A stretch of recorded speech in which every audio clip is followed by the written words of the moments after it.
I am interested in, I think my new book is probably going to wind up being kind of a memoir. And I didn't know if it was going to be a teaching memoir or a straight one, but I think it will be a teaching memoir. And I have been looking around for the definitions for it, for what a teaching memoir is. So I don't know if you have anything to say about that. Well, what do you think when you think of teaching memoir? I want to get your definition first. Okay, well, I think it's, oh, and then I also have been doing some research behind it too, and a memoir doesn't have to be your whole life.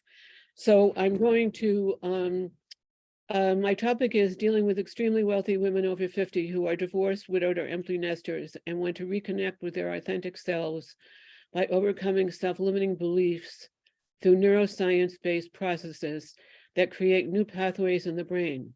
These processes produce positive thoughts and life results. These processes helped me realize that you can have the world and not know it.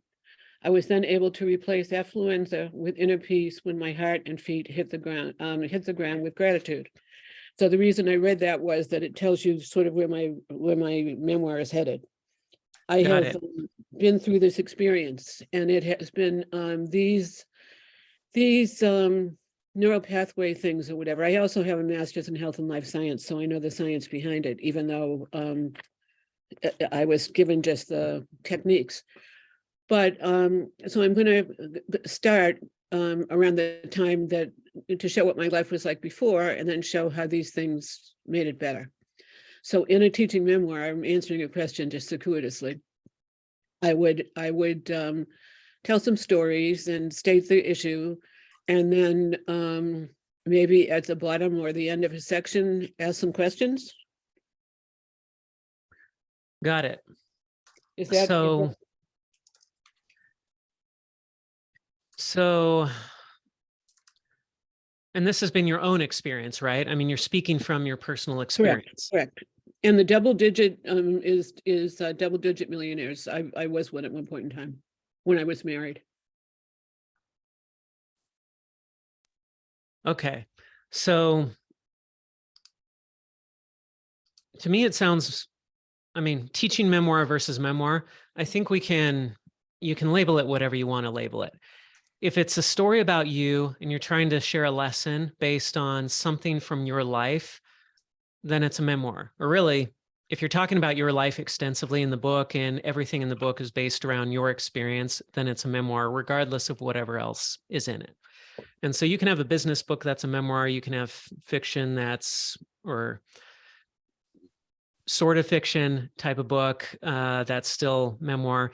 So memoir can be a lot of different things, but the one thing it always is it's going to be about your life and talk about some section or aspect of your life. So if we get past the label and just call it a memoir, teaching memoir, whatever it is, what would your next question be after that? All right. Well, I wrote them down here. If you're talking about your friends and people in the book, can you use how they say the names have been changed to protect the innocent? Can you do that? You can. You also have to make sure or be careful that people can't be identified based on other criteria or information that you're including in the book. So if you're including a business name where somebody works, you might need to change that business name. You'd probably definitely want to change the business name, but also just circumstances. If you're talking about circumstances where somebody could put the pieces together and identify that person, then you want to be careful about that. The best way to do this, to handle this, is to get a permission slip or a, what's the word I'm looking for?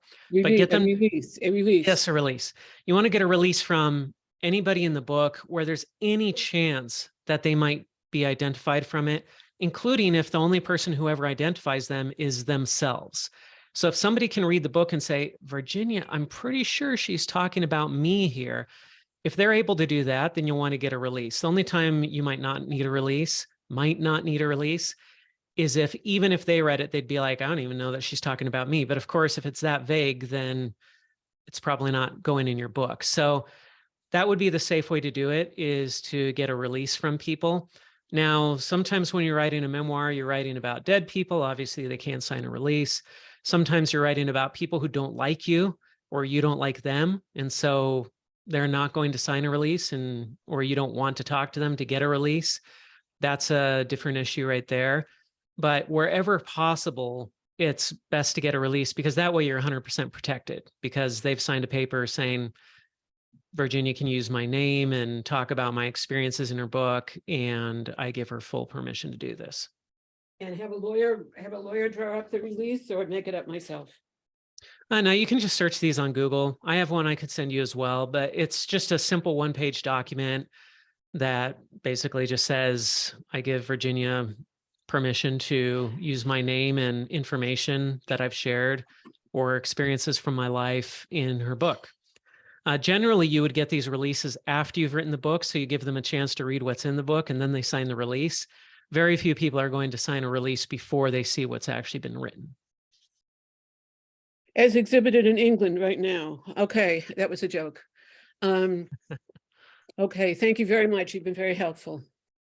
But yeah, I mean, you can bet that a lot of the members of the royal family did not read Harry's book and sign a release saying that he could talk about them that way. So that's why I was joking. He actually being the king, actually said he through publicists and people that he had all his lawyers standing by, and you can bet there are a lot of lawyers, you know. Yeah, I was joking when I said that. Okay, thank you very much. I appreciate it. All right. Do you have any other questions? Not right now. All right. Well, great. Well, who wants to go next? Who wants to jump in? Daniel?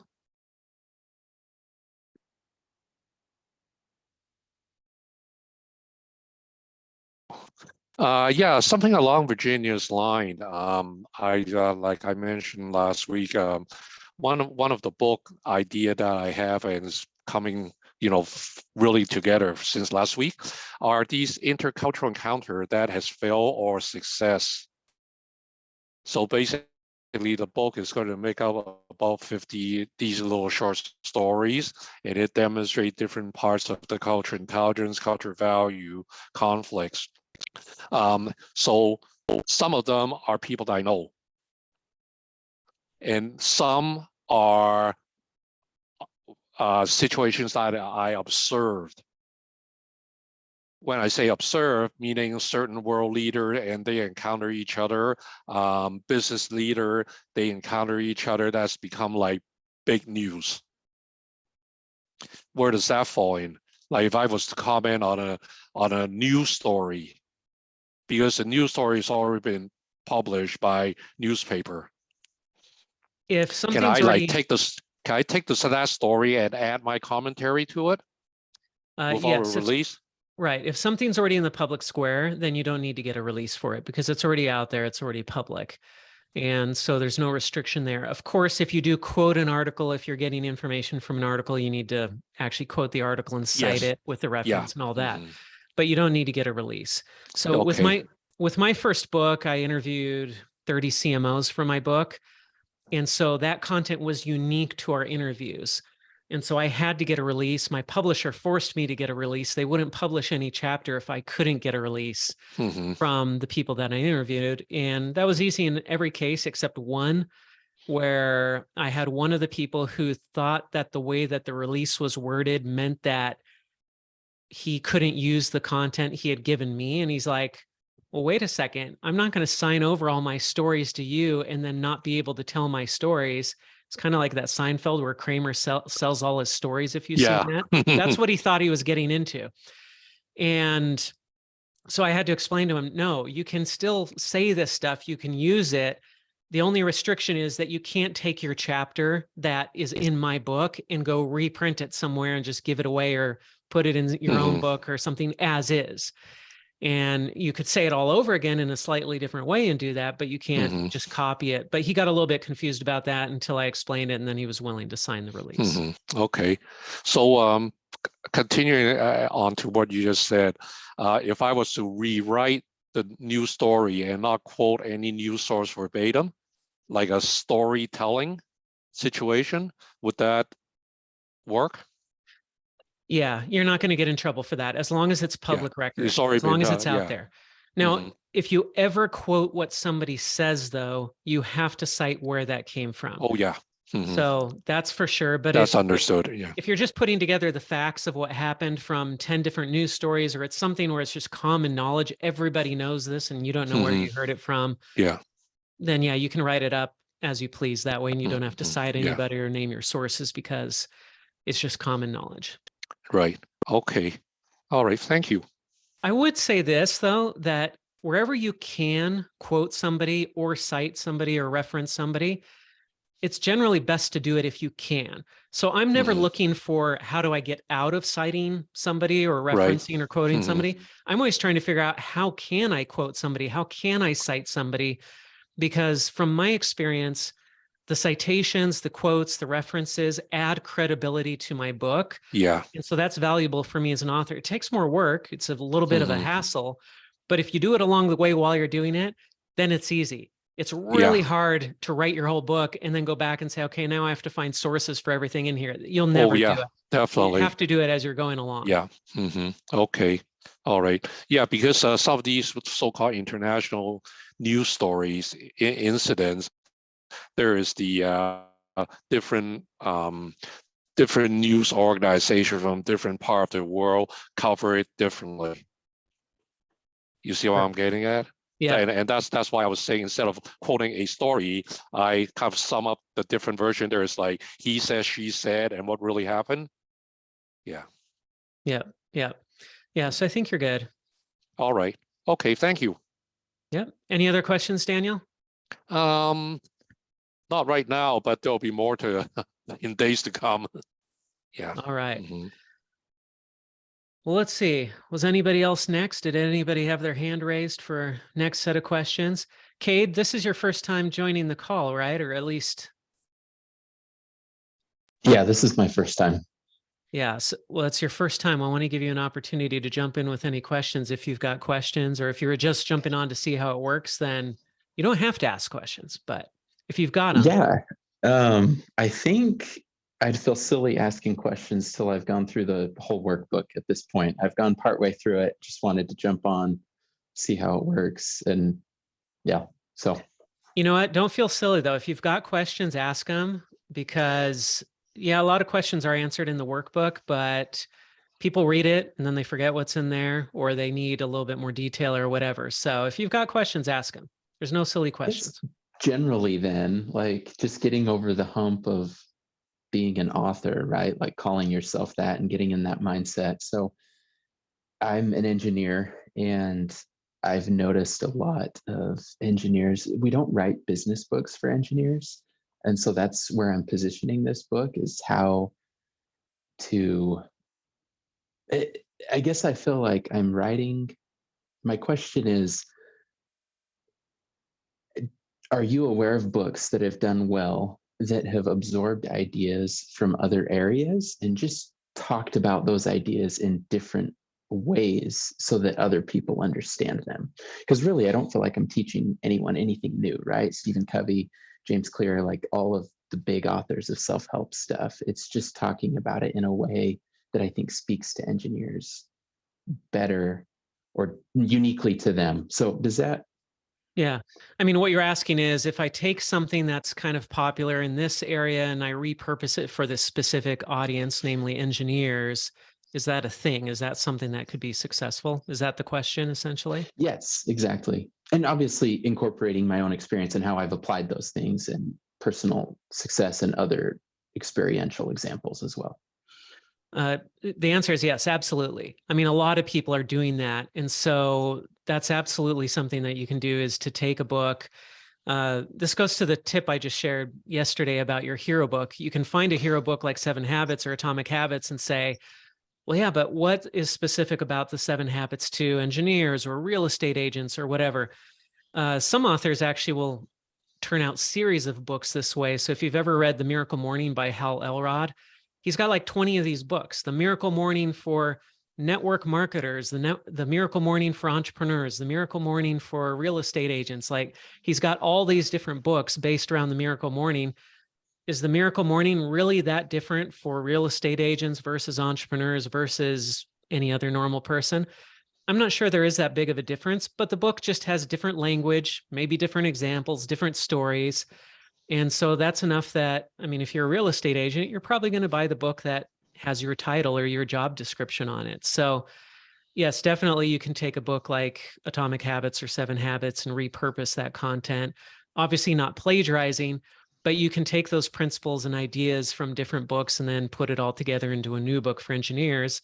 And now you've come up with something that really is completely new because it's new for those people. They're going to, if they went and read 7 Habits, they'd be like, it doesn't really speak to me. But if they read your book, they're going to say, this is kind of the same stuff, but I just like it better because it's geared towards me in my life.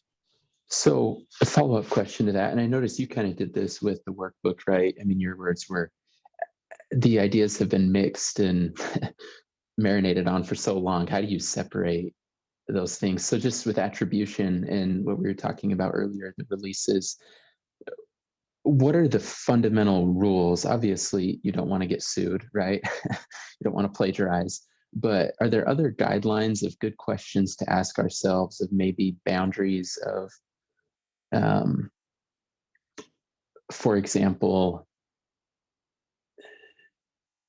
I am not aware of something that I said or that it came from someone else, right? Someone reads this and says, oh, you're totally, like I'm thinking of a recent one, burnout is not a badge of honor. I first read that from Greg McEwen, and I can't find who said it first. He's the one in my mind that has popularized it.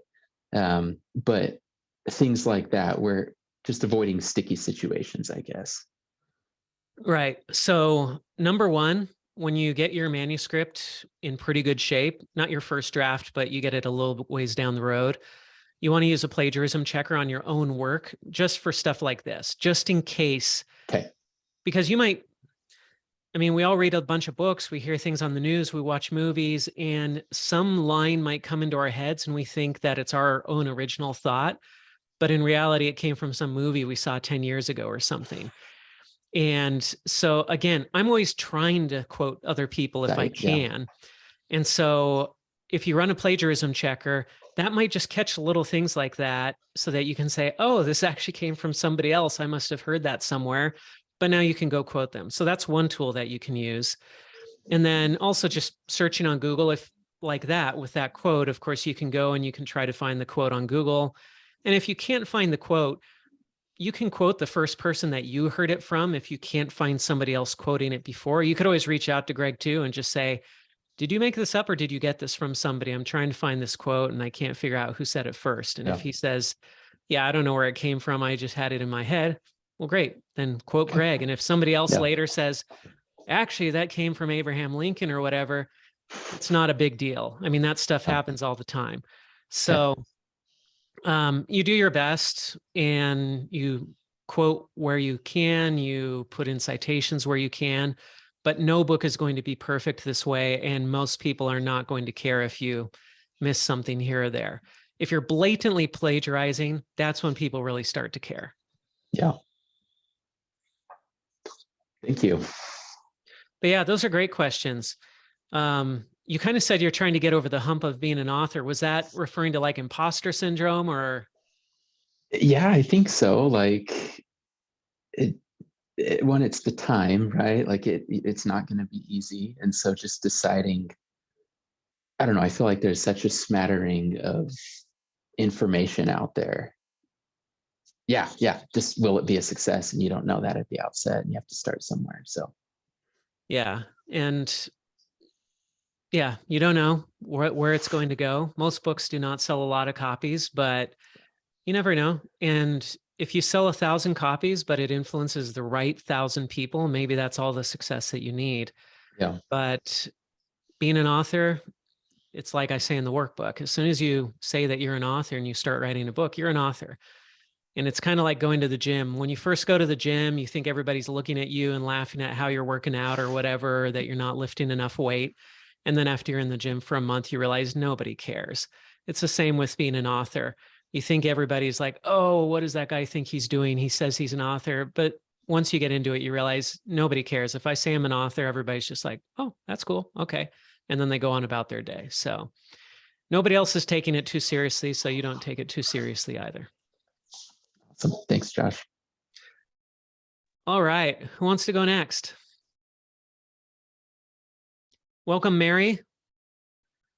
I think you're Hi. first time here too, right?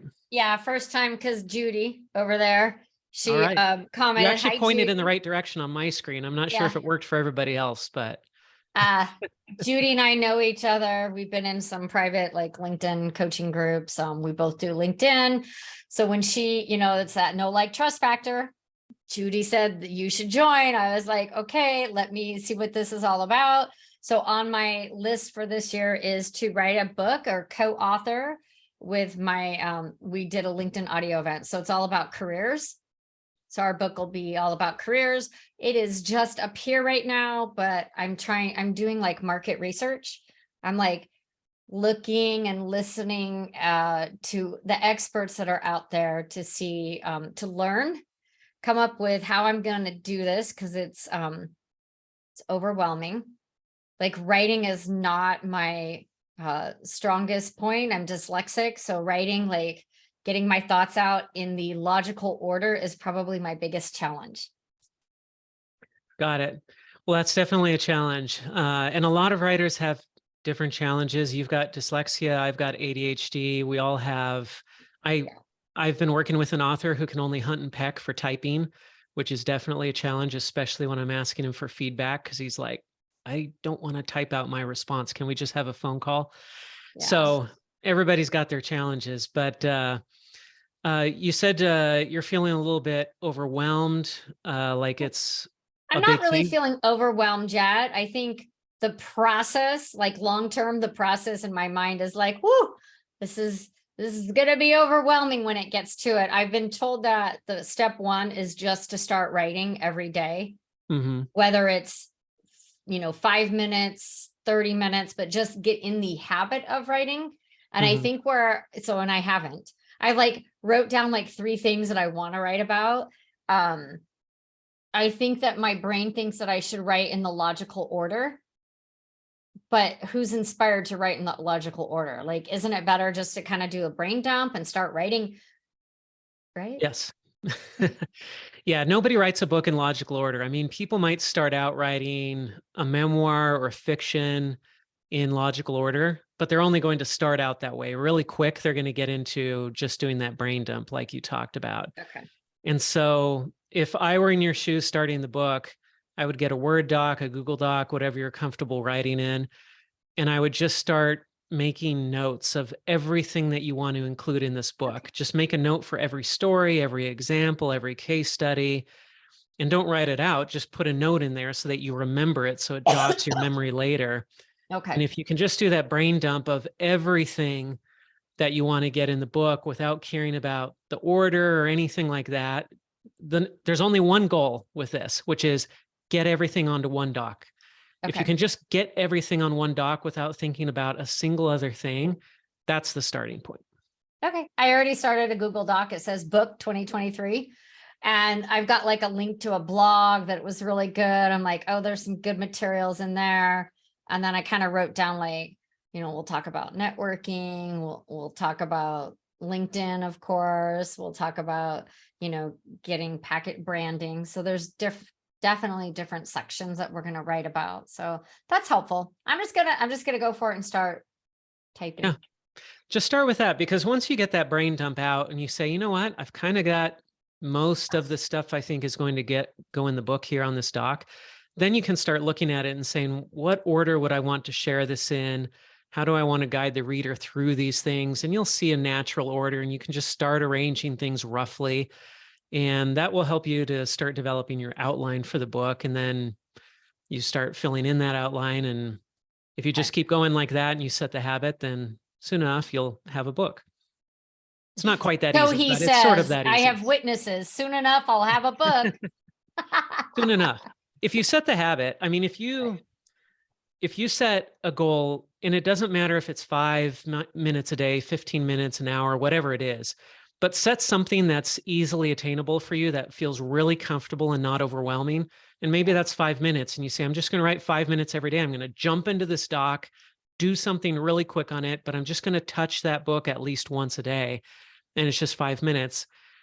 Then you don't get overwhelmed with it because, hey, it's just 5 minutes. but also give yourself permission to go further if you want to, because then what will happen is you'll jump in for 5 minutes and you'll say, oh, you know what?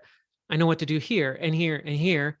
And then some days 5 hours will go by and you'll say, man, I've been so busy for You're 5 funny. hours, but it just flew by and it wasn't overwhelming because I didn't plan on doing 5 hours of work. I just Yeah. happened to do it because I was having fun with it. And you'll Okay. just crank a ton of stuff out. Sounds good. All right. Well, thanks for being with us, Mary. Glad to have you here. Who wants Thank to go you. next? Judy, you got anything for us this week? You know, I'm realizing I'm spread too thin, and I really got a lot from the feedback last week, and started thinking about, you know, publishing my book again, the new improved version with LinkedIn in the title. Yeah. Yeah. So no, I'm just consuming right now, and I just wanted to be here just to let you know that I'm still engaged. So Sounds good. thank you. All right. Well, we're down to Olu and Jean. Olu, do you have anything today for us? Any questions? Anything you want to share about your journey? Good evening. No, not at the moment. I'm still learning. I've started going through the workbook, but I haven't gone too far. So I would want to finish that first, and then have an idea of the direction I would like to take. It's still very big for me, but I know this is just something I would like to do and help others do. I don't have anything specific I want to work on yet. But I'm taking notes. I'm learning it from all the interactions going on here. So, Sounds good. All right. Jean, we'll move on to you. All right. So I just want to share something, I guess, with everybody. So I got published after I joined this program, I guess, last year. And the hero book concept was really good. In fact, I chatted with Josh before anybody was on this call, and he said, there's this book called Exactly What to Say in a series of books.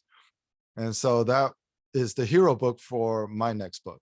But I wanted to ask, and I've also found ideas for books from other places and actually published them. So there's a book called Everything Men Know About Women. And if you actually That's a pretty buy, short book. well, it's actually a blank book. So the title of the book is Everything Men Know About Women, and it's a printed book, and when you buy it, it actually has nothing in it, which Just a bunch of blank pages. it's just a bunch of blank pages. So I thought that was brilliant. So I published a book called Everything We Know About China, and it's a blank book. So I was actually able to create a cover and with all the copyright and table of contents and get that book published, I think, in less than 3 days. So You did that there's a like this lot of- last week? no, I did it like Or this I was think way about before? 6 months ago. Yeah, 6 months ago. It was one of my Oh. it was my second book. So it was actually my fourth book, but it was just, I thought the biggest misperception that any Westerner has about China is they think they know things about China. So I just took that idea, Everything Men Know About Women, and I just said, Everything We Know About China or something like that. And I just published another book. So I just wanted to share that. If you look for ideas, whether it's through hero books or whatever, you can get inspired and get something published real quickly. And it kind of, once you get published, it kind of breaks that valve open, and then a lot of creativity and stuff starts coming out. But I did have a question. Yep. Josh, it's more of a theoretical question. And what do you think about all of the AI that's out there, like Chat GPT, that can actually write books for you? And let me tell you why I'm asking this question. The algorithms now are so powerful, and there's so many people on social media saying that you can actually write a book by telling Chat GPT kind of your topics, and everybody steals from everybody else. So I could tell Chat GPT, what do the top 10 selling books about Chinese culture say about China? Summarize that for me. And that would give me basically an outline for a book. And it would basically be what we're teaching each other about, taking certain amount of expertise from all over the place and putting it together into an outline and organizing it. how is AI going to change that? Because I was thinking about writing a book just called China GPT, which is basically an AI algorithm summarizing what all the books about China are actually saying about China based on which ones sell better. And the AI could do that for me in an instant. And I could almost have a book that I would just minor edits and I could publish it. And I could call it China GPT. What do you think about AI taking over writing? That, first of all, that's an interesting idea. You could almost, like you're saying, China GPT, or saying this book was written by AI or something like that. Just that alone would be interesting, and you might get some press attention for doing something like that if you did it really quick. But as far as AI writing books, I know it's at the point now where you can tell Chat GPT, say, hey, write me a 60,000 page book on such and such topic, and it can write a book. Yeah. It's not going to be a great book. It's great from the standpoint of, wow, it's amazing that a computer program can do this thing. However, if you say, how does this compare to a book that's written by a professional author? You would look at it and say, this is a terrible book. And I've tried it out with articles. I haven't had it write a book for me yet, but I've tried to have it write articles. And invariably, the stuff that I'm getting out of it is not very good. That said, it's still impressive what it's doing. And of course, we're in the early stages here.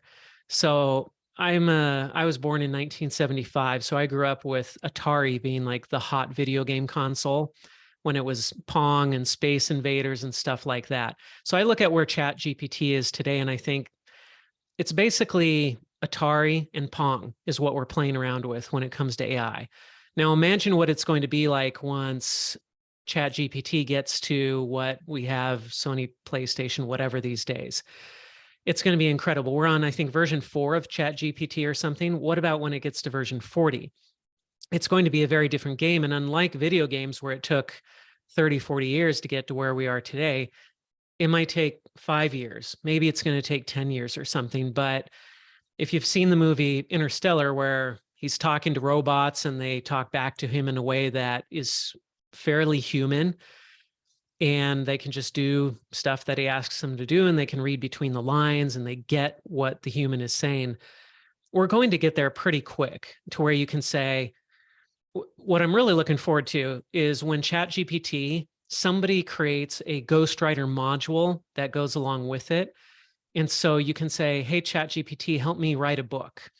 And it's going to say, okay, let me ask you a bunch of questions. And it's going to interview you, get you to talk about stuff. And it's going to know what's interesting, what's not interesting, how to structure your responses to create a memoir or whatever type of book you're writing.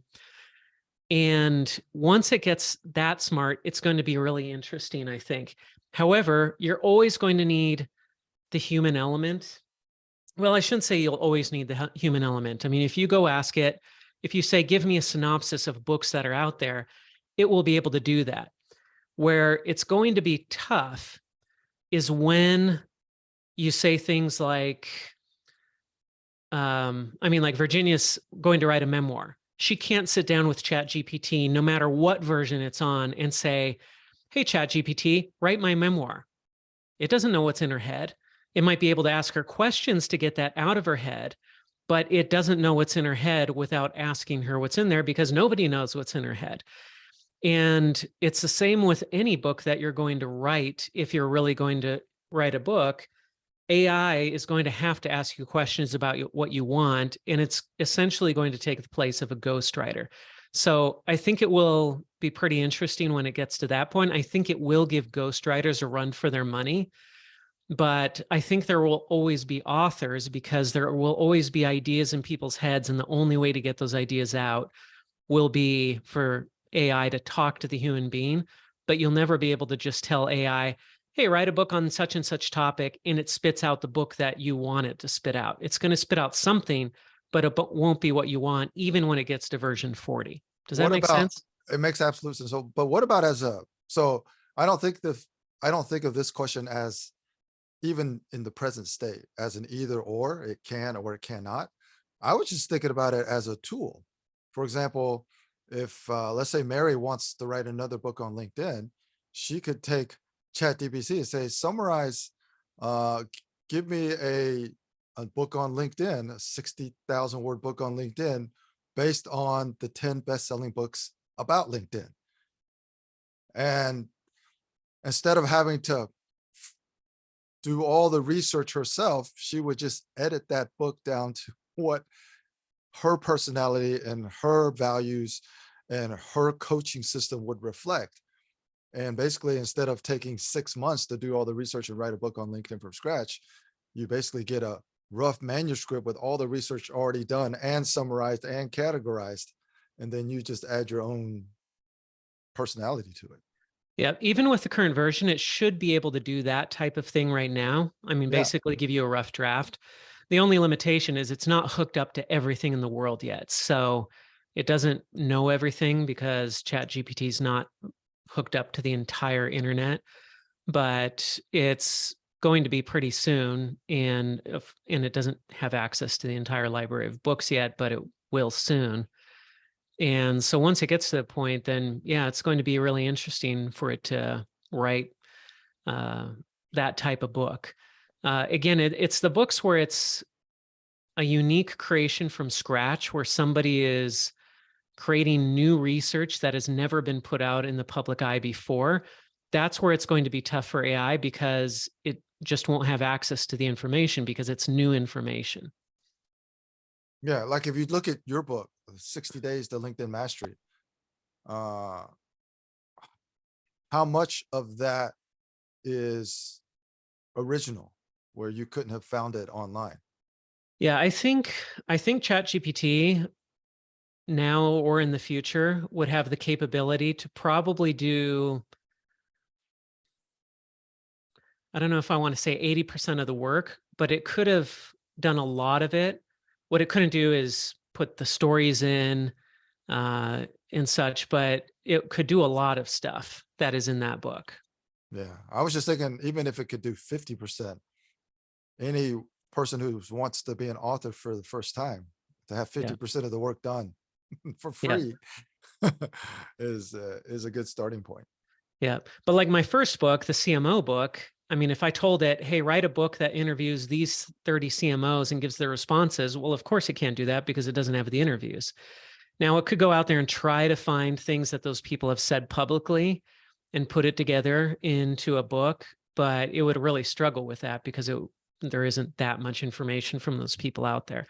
So there are certain types of books it's going to be really easy for it to do.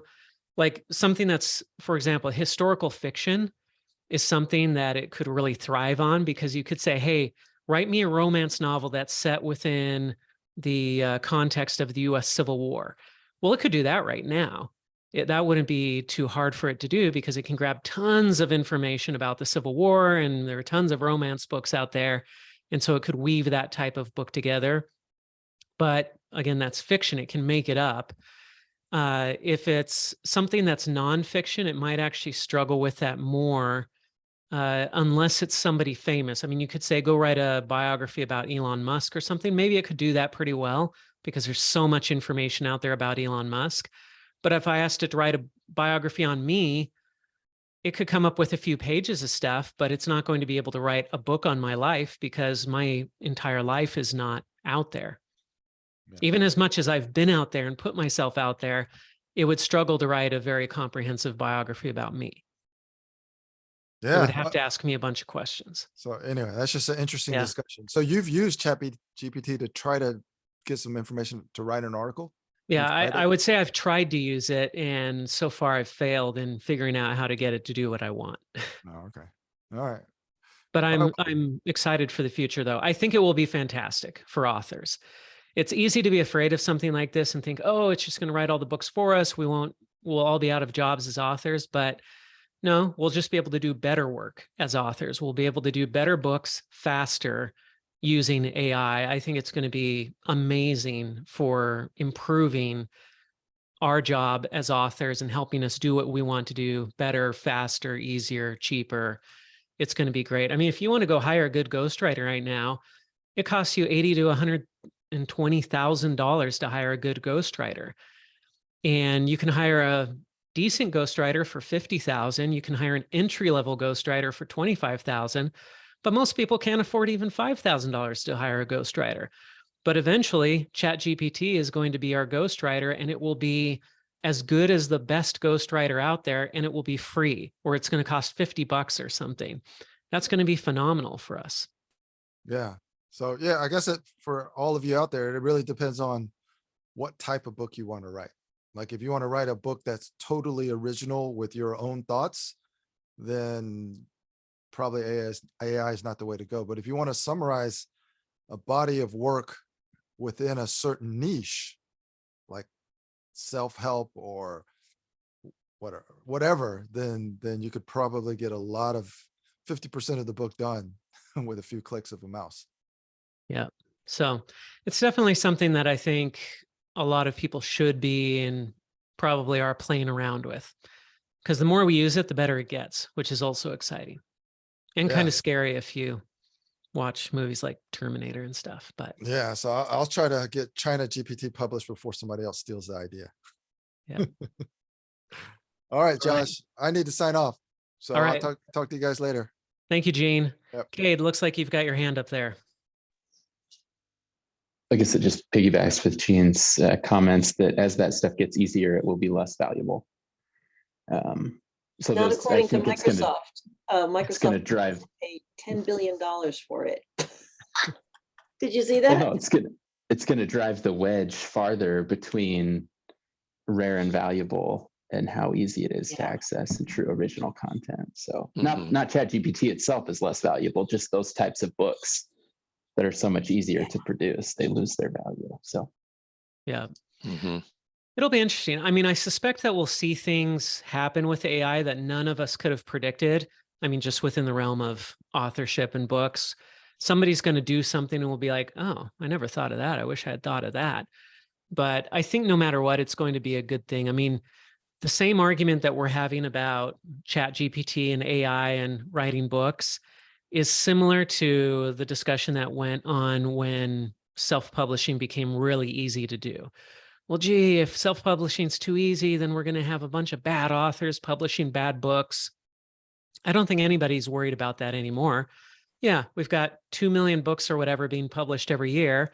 The bad ones we never see, they sink away, and the good ones rise to the top. I'm more excited about all the good books being published today that never would have been published before self-publishing got so easy. That's what gets me excited. I don't care about all the bad ones out there. They're not getting in my way. And I think it will be the same with ChatGPT, AI, that the good stuff's going to rise to the top and it's going to be better because of AI. And the bad stuff that gets mass produced and nobody cares about, it's just going to fade away. Mhm. Yeah. I've used ChatGPT to do research, and as long as you know the limitation of finding facts, is great. Like you got to know what to use it for and how to use it for and the result and how to decipher it, because it's going to pull a lot of information out, but it doesn't know what you want for your book in terms of research. But it certainly has helped my research, especially I'm where I'm doing most of the research is the change in the culture value of the developing countries in the youth and the consumers. So and like you've been in China, you've seen from the day that you landed in China until the day that you left, the consumer behavior has changed. So the AI can get me a lot of information on what's happened the last day. Whereas, if you were to just Google, it might take you like a few hours or a few days. Yeah. Yeah, it's exciting stuff. Virginia, you've got a question or comment. So you're on mute still. You're still on mute, Virginia.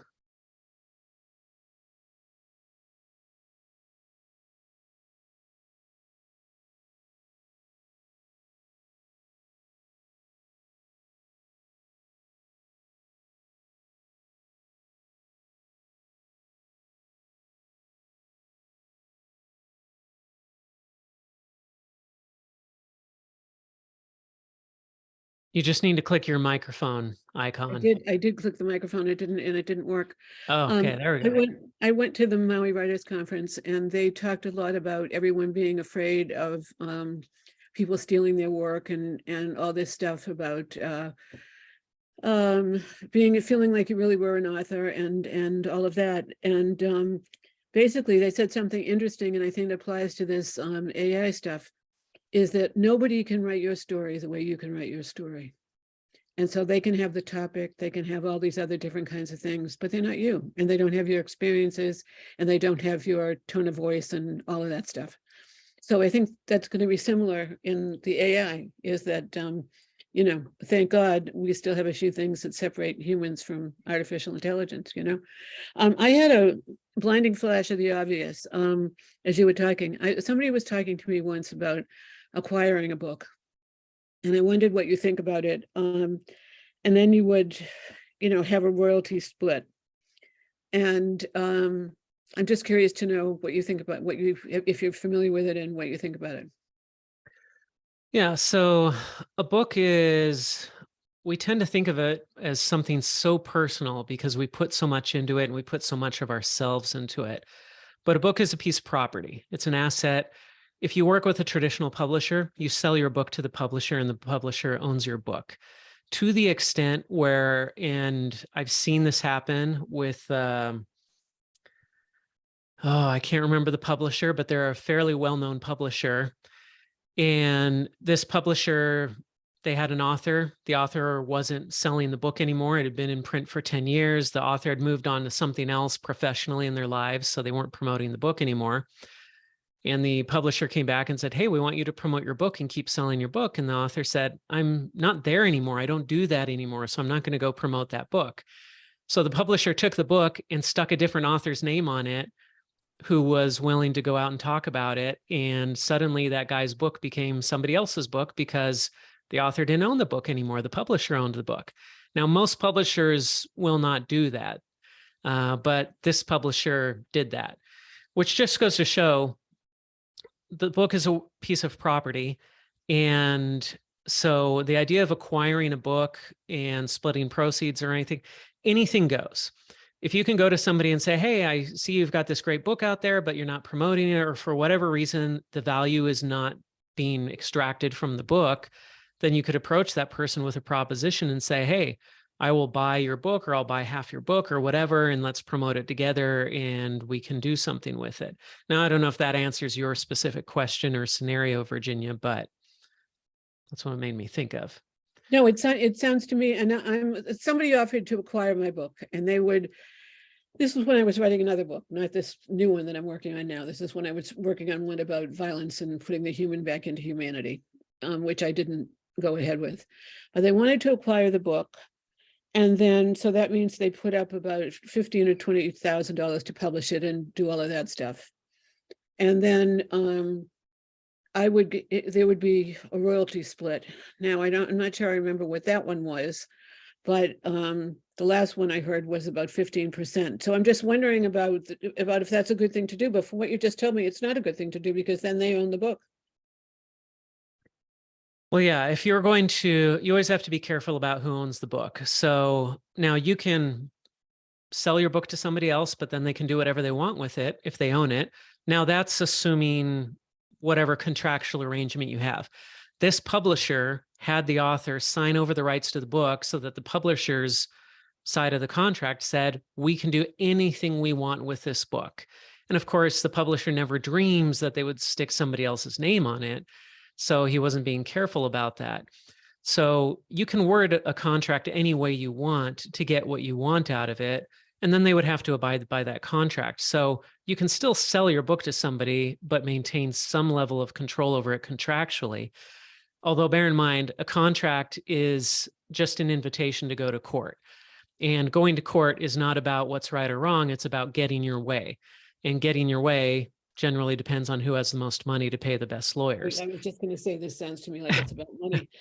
So Well, that brings into my next question in that situation was having an agent do the representing and everything for you. And then I was told, and this is by a famous, it's written 9 New York Times bestselling books guy, told me that if I got an agent, I would have to also have the agent get a piece of the action. It just sounded to me like there were way too many people involved in it, and there might not be that much money for anybody to be getting. Yeah. Although bear in mind, an agent's not going to take on this project or this work unless they think they can get some decent money out of it. So agents always get 15%, always, literary agents. Any agent that tries to get more than that is doing something weird. Any agent that does less than that might be doing something that's on the up and up, and maybe they have a different business model, but that is the industry standard, is 15%. So if you think about that, I mean, the agent doesn't want to do a bunch of work. They only get paid when you get paid. So you don't pay an agent a dime up front. They only get paid if they sell your book and it's getting royalties. So if you can't sell your book, or if you can sell your book to an agent, they probably have some number where they say, I have to believe that this book is going to make $100,000 in royalties, because all the agent gets out of that is 15 grand. Well, if they have to do 6 months of work to sell your book for $100,000, they're not going to do it, because who would work for 6 months for 15 grand when they could be focusing on other books? So it's actually a good sign if an agent's interested in your book, because that means they believe that they can sell it and get some decent money out of it. And 100 grand's a ton actually to get out of a book these days. So it never hurts to shop around. So if that's a route that you're interested in, you can shop around, you can talk to different agents, you can get different people involved and see what comes back. And I would get to a point where you have 3 good options, that any one of which you would be happy with. And if you can get to that point, then maybe there's one of those options you want to take. If you only have one option and it kind of sounds good, but maybe it's too good to be true, or it sounds fishy or anything, then I'd take that as a warning sign. And if no agents are interested, well, there's your answer. Well, you know a lot. And does the agent also do the work of like a lawyer too, or do you have to hire a lawyer on top of an agent for scanning the contracts and making sure everything is kosher? The agent will typically help with that, because anything that affects you badly will probably affect them badly. And also, the last thing an agent wants is to get a reputation for not taking care of their clients. I mean, you could put out one review for that agent saying, this agent messed things up for me on this deal, and that's going to cost them a lot more than just treating you right. It's easier for them to treat you right than it is for them to try to take advantage of you or not look out for you. So if I got the agent to look into the acquisition, the agent would be able, sounds like I wouldn't have to pay the agent anything? You don't pay them a dime, except out of the advance that you get or the royalties that you get. Anything you make from the book from the time they start working with you, they get 15%, but they don't get paid a dime until they're making you money. So they mentioned this acquisition thing, if I called an agent and when the time is ready, asked the agent to look into it and then come back with the details, I wouldn't have to pay the agent? Right. I would go agent shopping. I would reach out to a bunch of agents, and you can just Google out there and Google literary agents, and you'll get all sorts of information and directories and lists and all sorts of stuff. Find agents that match your book, because there are children's book agents and fiction agents and nonfiction and memoir. There are all sorts of different agents. So you want to find the right agent for your book. And then I would email a bunch of them and say, hey, somebody wants to acquire my book. I'm interested in finding an agent to represent me. And that immediately tells them, hey, this might be easy money because somebody already wants this book. She's just going to give me money to negotiate this deal. And then you can get the agent involved, and they should be able to help. And they should be able to help you get the right price for your book, because the agent is kind of like a real estate agent when you're selling your house. Their job is to help you get the best price for your book, but also to get the deal done. And so it's in their best interest to try to maximize how much your book gets sold for. At the same time, you do want to be careful that they're not just trying to flip your deal really quick and get some easy, quick money. So you need to keep an eye on it and do your own due diligence. But a good agent is going to take your side and is going to help you and represent you in that deal, not the publisher. And be sure that the details of the contract are to my benefit. Right. Yep. They should. No, I mean, if they no, don't, thank you. they're not a very good agent. Thank you very much. That really is extremely helpful. Great. This has really been a wonderful. I'm very glad I got to join today. Well, I'm glad you joined too, Virginia. We've just got a few minutes left. Does anybody have any last minute questions before we wrap things up? Daniel, Cade, Olu, anyone? All right. Well, I think we'll wrap things up there. We'll be back next week, same time, same place. And of course, there's the Facebook group where you can ask questions 24/7 there. If you think of something that you wish you would have asked here, ask it in the Facebook group. And look forward to seeing all of you next week, hopefully. Great. Thank you very much. Have a good day. Bye-bye, everybody. Great. Thanks, Josh.